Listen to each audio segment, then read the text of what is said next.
Hi friends, welcome to Sriharsha cooking channel. నేను మీ సరిత. ఇవాళ మన రెసిపీ వచ్చి ట్రెడిషనల్ రెసిపీ అయిన సజ్జలతో కొయ్య రొట్టె. అప్పటి వారు గట్టిగా దృఢంగా ఉండడం కోసం ఇలాంటి సీక్రెట్ రెసిపీస్ను తినడమే ఒక రీజన్ అని చెప్పచ్చు. మరి ఇంత మంచి టేస్టీ అండ్ హెల్తీ కొయ్య రొట్టెను ఇప్పటి వారికి పరిచయం చేయడం కోసం, ముఖ్యంగా ఇప్పుడున్న ఆరోగ్య సమస్యల దృష్ట్యా కనీసం నెలలో ఒక్కసారైనా ఇలాంటి హెల్తీ రెసిపీని ట్రై చేయండి. ఇప్పటి వారు కూడా అప్పట్లాగే గట్టిగా ఉండడం కోసం ప్రయత్నం చేయొచ్చు. మరి ఆలస్యం చేయకుండా టేస్టీ అండ్ హెల్తీ కొయ్య రొట్టెను ఎలా చేయాలో చూసేద్దాం. కొయ్య రొట్టె కోసం ముందుగా ఒక మిక్సింగ్ బౌల్లోకి 1 కప్పు నిండా సజ్జ రవ్వని తీసుకోవాలి. సజ్జలను మిల్లుకు పట్టిస్తే ఇలాంటి రవ్వ వస్తుంది. ఒకవేళ మీకు వీలు కాకపోతే సూపర్ మార్కెట్లో, మాల్స్లలో కూడా సజ్జ రవ్వ ఈజీగా అవైలబుల్లో ఉంటుంది. ఇలా 1 కప్పు సజ్జ రవ్వను మిక్సింగ్ బౌల్లోకి వేసుకోండి. తర్వాత దీంట్లో 1/2 కప్పు వరకు ఫ్రెష్గా గ్రైండ్ చేసుకున్న పచ్చి కొబ్బరి తురుమును వేసుకోవాలి. కొయ్య రొట్టె బైండింగ్ పర్పస్ కోసం 2 టేబుల్ స్పూన్ల బియ్యం పిండిని కానీ రాగి పిండిని కానీ వేసుకోండి.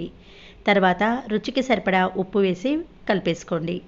తర్వాత దీంట్లో ఒక అరగంట పాటు నానబెట్టుకున్న పచ్చి శనగపప్పు, పెసరపప్పును ఒక 3 టేబుల్ స్పూన్ల వరకు వాటర్ని అంతా వంపేసుకుంటూ ఇలా పప్పును వేసుకోండి. ఇలా పప్పులు వేయడం వల్ల తినేటప్పుడు మధ్య మధ్యలో తగులుతూ టేస్ట్ బాగుంటుంది. హెల్త్ పరంగా కూడా చాలా మంచిది. వీటన్నిటిని రవ్వలో కలిసేలా ఓసారి కలిపేసేయండి. తర్వాత మరుగుతున్న వేడివేడి నీళ్లను స్టవ్ ఆఫ్ చేసుకొని వెంటనే ఈ వేడి నీళ్లను ఇందులోకి వేసి కలిపేసుకోవాలి. నీళ్లు జస్ట్ ఇది మునిగేంత వరకు వేస్తూ కలుపుతూ ఉండండి. వాటర్ను ఒకేసారి కాకుండా కన్సిస్టెన్సీని బట్టి వేడివేడి నీళ్లను వేస్తూ కలుపుకోవాలి. చూడండి, ఈ కన్సిస్టెన్సీలో ఉండేటట్టు వాటర్ను అడ్జస్ట్ చేసుకోవాలి. నాకైతే ఇక్కడ 2 కప్పుల నీళ్లు సరిపోయాయి. మూత పెట్టి ఒక అరగంట పాటు రెస్ట్ ఇవ్వండి. అరగంట తర్వాత మూత తీసి మళ్ళీ ఓసారి కలపండి. చూడండి, వేడి నీళ్ళల్లో నానబెట్టడం వల్ల రవ్వ అనేది నాని ఇలా సాఫ్ట్గా అవుతుంది. పిండిని ఓసారి కలిపి పక్కన పెట్టి స్టవ్ ఆన్ చేసి ఇలా వెడల్పుగా లోతుగా ఉన్న ప్యాన్ తీసుకొని దీనికి ఒక 2 టేబుల్ స్పూన్ల ఆయిల్ని అప్లై చేసుకోండి. తర్వాత ఇలాంటి ఒక చిన్న టీ గ్లాసుని తీసుకొని బ్యాక్ సైడ్ కొంచెం ఆయిల్ని అప్లై చేసుకోవాలి. దీంట్లో సగం వరకు వాటర్ను పోసి ఈ ప్యాన్ మధ్యలో పెట్టండి. ఇప్పుడు మనం కలిపి ఉంచుకున్న సజ్జ రవ్వ మిశ్రమాన్ని వీడియోలో చూపిస్తున్నట్టు ప్యాన్ మొత్తం ఈ గ్లాస్ చుట్టూరుగా ఈక్వల్గా సమానంగా వచ్చేటట్టు స్ప్రెడ్ చేసుకోండి. మధ్యలో ఇలా నీళ్ళ గ్లాసుని పెట్టడం వల్ల రవ్వ అనేది ఎక్కడ కూడా పిండి పిండి ఉండకుండా లోపలి వైపు కూడా పర్ఫెక్ట్గా ఉడుకుతుంది. ఈ గ్లాస్లో వాటర్ పోయడం వల్ల పిండి మధ్యలో ఉడకడానికి కాకుండా గ్లాస్ మాడకుండా కూడా ఉంటుంది. తర్వాత మనం కలిపి ఉంచుకున్న ఈ సజ్జరవ్వ మిశ్రమాన్ని ఇలా ఈవెన్గా స్ప్రెడ్ చేసిన తర్వాత నానబెట్టుకున్న పెసరపప్పు, శనగపప్పులో నుంచి కొంచెం పప్పును పక్కన పెట్టేశాను. ఆ పప్పును ఇలా పైన కొంచెం స్ప్రెడ్ చేసుకొని ఈ కంప్లీట్గా కవర్ అయ్యేలా క్యాప్ పెట్టేసి మంటను సిమ్లో పెట్టుకొని 8-10 నిమిషాల పాటు ఉడికించుకోవాలి. 8 to 10 మినిట్స్ తర్వాత మూత తీసి ఓసారి ఇలా చెక్ చేసుకోండి. ప్యాన్ నుంచి సపరేట్గా అయ్యింది అంటే స్టవ్ ఆఫ్ చేసి పూర్తిగా చల్లారే వరకు పక్కన పెట్టండి. పూర్తిగా చల్లారిన తర్వాత మధ్యలో ఉన్న గ్లాసుని తీసేసేయండి. ఇప్పుడు ఈ కొయ్య రొట్టెను స్పూన్ సహాయంతో మరొక ప్లేట్లోకి సర్వ్ చేసుకోండి. చూసారు కదా, ప్యాన్ నుంచి ఈజీగా రిమూవ్ అయిపోతుంది. ఇలా మంచి గోల్డెన్ బ్రౌన్ వచ్చిందంటేనే అప్పుడు సజ్జ రొట్టె లోపల వైపు కూడా పర్ఫెక్ట్గా ఉడికినట్టే.